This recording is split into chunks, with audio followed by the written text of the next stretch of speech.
ಎಲ್ರಿಗೂ ನಮಸ್ಕಾರ. Welcome back to my channel. ಇವತ್ತು ನಾನೊಂದು ಚಟ್ನಿ ಮಾಡ್ಕೊಳ್ತಾ ಇದ್ದೀನಿ.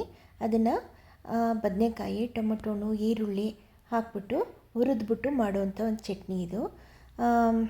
ಇದು ಇಡ್ಲಿ ಜೊತೆಗೆ, ದೋಸೆ ಜೊತೆಗೆ, ಅನ್ನಕ್ಕೆ, ಚಪಾತಿಗೆ ಎಲ್ಲದಕ್ಕೂ ತುಂಬ ಚೆನ್ನಾಗಿ ಸೂಟ್ ಆಗುತ್ತೆ. ತುಂಬ ಟೇಸ್ಟಿಯಾಗಿರೋಂಥ ಚಟ್ನಿ ಇದು. ಇದನ್ನು ಮಾಡೋ ರೀತಿ ಹೇಳ್ತೀನಿ ನೋಡಿ. ಅದಕ್ಕೆ ಮುಂಚೆ ಏನು ತೊಗೊಂಡಿದ್ದೀನಿ ತೋರಿಸ್ತಿದ್ದೀನಿ. 3 ಬದನೆಕಾಯಿ ತೊಗೊಂಡಿದ್ದೀನಿ, ಗುಡ್ ಬದನೆಕಾಯಿ. ಸೇಳ್ಬಿಟ್ಟು ಒಳಗಡೆ ಎಲ್ಲ ಹುಳಗೆಳ ಇಲ್ವಾ ಅಂತ ನೋಡ್ಕೊಂಡಿದ್ದೀನಿ. ಟೊಮೊಟೊನ ಅರ್ಧ ಕಟ್ ಮಾಡಿದ್ದೀನಿ.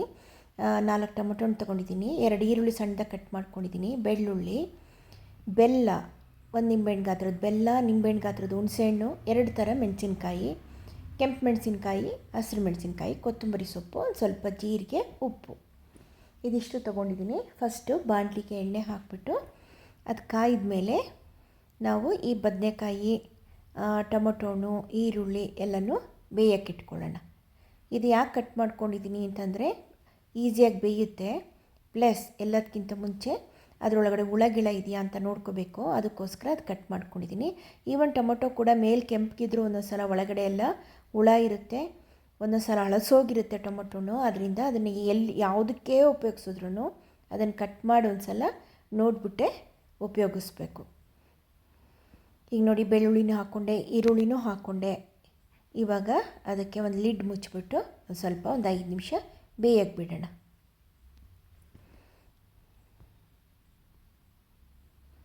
ಒಂದು ಸೈಡ್ ಬೇಯಿಕೊಳ್ಳುತ್ತೀಗ. ನೆಕ್ಸ್ಟ್ ಟರ್ನ್ ಮಾಡಬೇಕು. ಅದನ್ನು ಒಂದು 5 ನಿಮಿಷ ಬಿಟ್ಟು ಟರ್ನ್ ಮಾಡ್ಕೊಳ್ಳೋಣ. ಅದನ್ನು ಎರಡೂ ಸೈಡು ಟರ್ನ್ ಮಾಡಿ ಅದನ್ನು ಚೆನ್ನಾಗಿ ಬೇಯಿಸ್ಕೋಬೇಕು ಎಣ್ಣೆ ಒಳಗೇ.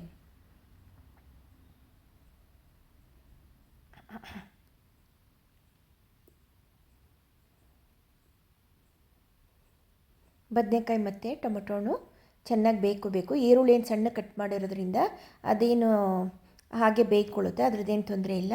ಇವು ದಪ್ಪ ಇರೋದ್ರಿಂದ ಅರ್ಧ ಕಟ್ ಮಾಡಿರೋದ್ರಿಂದ ನಾವು ಟರ್ನ್ ಮಾಡಿ ಚೆನ್ನಾಗಿ ಬೇಯಿಸ್ಕೋಬೇಕು. ಈಗ ಲಿಡ್ ಮುಚ್ಚಿಬಿಟ್ಟು ಇನ್ನೊಂದು 2 ನಿಮಿಷ ಬೇಯಿಸ್ಕೊಳ್ಳೋಣ. ಈಗ ನೀವು ಅದನ್ನು ಚಾಕುನಲ್ಲಿ ಚುಚ್ಚಿ ನೋಡಿದಾಗ ಸಲೀಸಾಗಿ ಒಳಗಡೆ ಹೋಗ್ತಾ ಇದೆ ಅದು ಅಂತಂದರೆ, ಕಟ್ ಆಗ್ತಾಯಿದೆ ಅಂತಂದರೆ ಬೆಂದಿದೆ ಅಂತ ಅರ್ಥ. ಅದನ್ನು ಚೆಕ್ ಮಾಡಿಕೊಂಡೇ ಚಟ್ನಿಗೆ ಆಮೇಲೆ ಹೊರಗಡೆ ತೆಕ್ಕೋಬೇಕು. ಅದನ್ನು ಚೆನ್ನಾಗಿ ಬೇಯದೇ ಹೋದರೂ ಕೂಡ ಚಟ್ನಿ ಚೆನ್ನಾಗಾಗಲ್ಲ. ಅದರಿಂದ ಚೆನ್ನಾಗಿ ಬೇಯಿಸ್ಕೊಂಡೆ ಸ್ಟವ್ ಆಫ್ ಮಾಡಬೇಕು. ಅದನ್ನು ನೋಡಿ, ಈಗ ಅದು ಬೆಂದಿದೆ ಅದು ಚೆನ್ನಾಗಿ. ಇನ್ನೂ ಒಂದು ಸಲ ಟರ್ನ್ ಮಾಡ್ಕೊಳ್ತಾ ಇದ್ದೀನಿ. ಈಗ ಉಳಿದಿರೋಂಥ ಎಲ್ಲ ಪದಾರ್ಥನೂ ಹಾಕ್ಕೊಂಬಿಡೋಣ. ಮೆಣಸಿನ್ಕಾಯಿ, ಬೆಲ್ಲ, ಜೀರಿಗೆ, ಉಪ್ಪು, ಹುಣಸೆಹಣ್ಣು, ಆಮೇಲೆ ಕೊತ್ತಂಬರಿ ಸೊಪ್ಪು,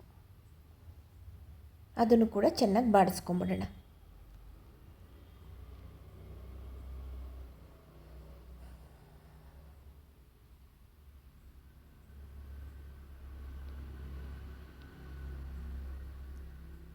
ಚೆನ್ನಾಗಿ ಎಣ್ಣೆಯಲ್ಲಿ ಕಂದಿಸ್ಕೊಂಬಿಡ್ಬೇಕು. ಪ್ರತಿಯೊಂದು ಕೂಡ ಚೆನ್ನಾಗಿ ಎಣ್ಣೆಯಲ್ಲಿ ಬಾಡಿಸ್ಕೊಂಬಿಡ್ಬೇಕು.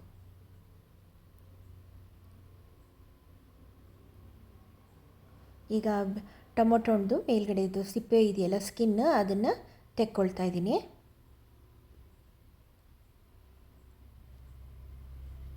ಈಗ ಸ್ಟವ್ ಆಫ್ ಮಾಡಿ ಆರಕ್ಕೆ ಬಿಟ್ಟಿದ್ದೆ ಒಂದು 5 ನಿಮಿಷ. ಆರಿದ ಮೇಲೆ ಈಗ ಮಿಕ್ಸರ್ ಜಾರ್ಗೆ ಹಾಕ್ಕೊಂಡಿದ್ದೀನಿ. ನೋಡಿ, ಈಗ ಪೇಸ್ಟ್ ಮಾಡಿ ತೊಗೊಂಡು ಬಂದಿದ್ದೀನಿ. ಇದು ಕಿತ್ಕೊಂಡು ಒಗ್ಗರಣೆ ಕೊಟ್ಟರೆ ಚಟ್ನಿ ರೆಡಿ. ಇಡ್ಲಿಗೆ, ದೋಸೆಗೆಲ್ಲ ಸೂಪರ್ ಕಾಂಬಿನೇಷನ್ ಇದು. ಖಾರವಾಗಿ ಮಾಡಿಕೊಂಡ್ರೆ ತುಂಬ ಚೆನ್ನಾಗಿರುತ್ತೆ ಇದು.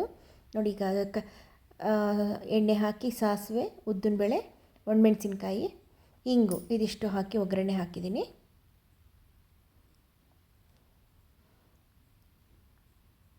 Chutney is ready to serve. ಚೆನ್ನಾಗಿರುತ್ತೆ, ನೀವು ಕೂಡ ಟ್ರೈ ಮಾಡಿ. ಓಕೆನಾ? Thank you.